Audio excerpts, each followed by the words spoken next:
Hey everybody, welcome back to the channel and another rendition of How the Fuck Did We Do This Song? Today we're going to dive into 1 in a Million by Matthew Santos. But before we do, please make sure to like and subscribe the channel. It really helps it out. Without further ado, let's dive in. They'll say it was 1 in a million. Matt came in with this idea and it was piano vocals and I was just absolutely blown away. I was like, please give this to me now. Give it to me now. Obviously, since Matt came to the session with piano and vocals on this, we built the rest of the track out from there. Here's the piano soloed really quick. It's very, very muted, very dull, and very moody.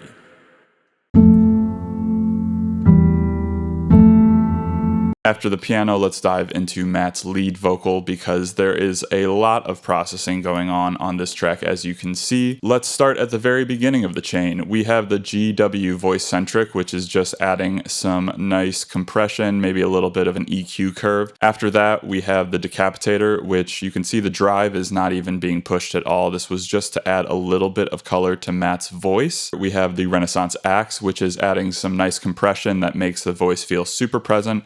I usually use this on electric guitars because it just makes them feel really punchy and confident. On the vocal for this, it really brought it forward in the mix and made it sit really, really nicely right in the center. Throughout the track, Matt's voice is altered pretty heavily, and that's due to a few different plugins that I'll dive into here. We have the little altar boy that is automated. You can check out this automation lane here as I'm scrolling. A lot of heavy movement once we get into that second verse, and then obviously going into the outro and the bridge. Let's check that out to see really what it's doing soloed.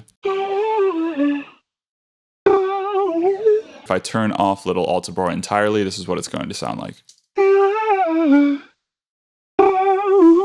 Still great because Matt's voice is phenomenal, but this adds a little bit of character, that electronic substance that the piece kind of has without being too overbearing. And then we have a Pro Q3 for some additional EQ, and then we have the Neutron 4. Let's take a look at that real quick. It was 1 in a million. So you can hear that nice warm distortion. Let's turn that off and hear this again. It was 1 in a million. Adding some grit that I think really makes sense during this outro section. After Neutron 4, we go into the micro shift, which is only used at certain points, specifically during this outro to give it a little bit more width. Oh, it was 1 in a million. It widens it out. It has that nice chorus effect that the micro shift always gives. After the micro shift, we have the redux, which is doing some bit crushing at choice places. You can see that the rate is going down at this line. Pretty subtle, but adds a nice little grit to the overall delivery of that line. We have Comeback Kid, which is an awesome delay, but also can be a really, really nice chorusing effect. This is only used at certain points in the piece, so let me play that same line back without the Comeback Kid. More present, but with it on,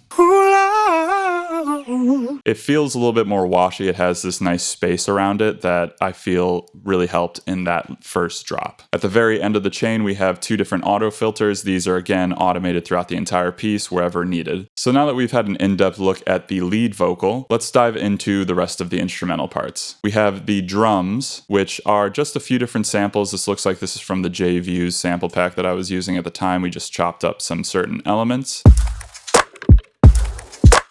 On the drum bus, we have the Neutron 4. It's adding a lot of high-end information, giving a little bit of warmth to the mid, and then definitely pushing the low information as well. After the Neutron, we have the drum bus, which is a great stock plugin from Ableton. Just a drag and drop for me usually most of the time. I'm not making too many changes. Gives that really, really nice compression and presence that a lot of the drums need in this style of music. I am dampening a little bit of the high end. I'm giving it a little bit of drive, and the transients have been pushed up a bit. I love the transient designer on this drum bus. It always sounds great. Diving into the rhythm section, we have a key bass, which was done on Keyscape's Keybase. I forgot the exact setting. Fortunately, I printed all of this stuff to save on CPU because that just be what my life is. And it's really just adding nice sub warmth that is supporting the saw synth, which you'll hear a little bit later. being sidechained from the kick. And here is this strange 808 that is playing a whole bunch of stuff that I don't think I'll ever be able to recreate. It was such a moment in time where I was like, yeah, let me try and act like I can really play the keys and impress Matt. And I played all this and somehow it worked. It sounds cool as fuck on the second verse. It has this really nice wobbly element to it because the portamento on the 808 is just moving around so much with all the different octaves that I'm jumping in between, but it adds this really cool character just with the drums.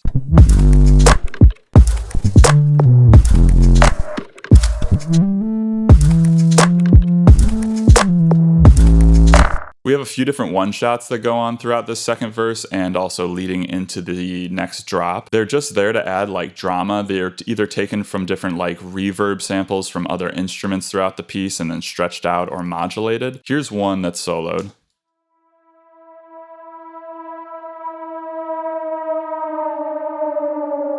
It's almost like a plane is coming or like falling past you. It was, I think, The Prophet, and then we just put it through a whole bunch of reverb. You can see we have it with 100% on the Valhalla Vintage Verb, and we have the wider going on by Polyverse. If I turn all of these plugins off, we can hear what it is dry.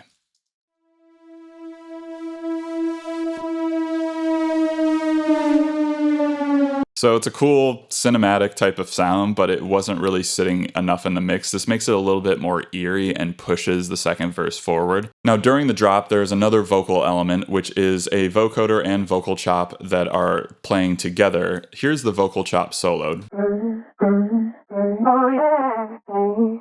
And then we also have the vocoder blended in with that. It makes it feel electronic, but doesn't become overbearing like we're trying to chop up this vocal and make it the focal point. It's just like it becomes this texture that happens during that moment. The main synth that we have going on during this entire piece is a saw synth. It is actually a preset in Serum called Boards of Toronto. Here it is soloed and fully opened up for the outro section.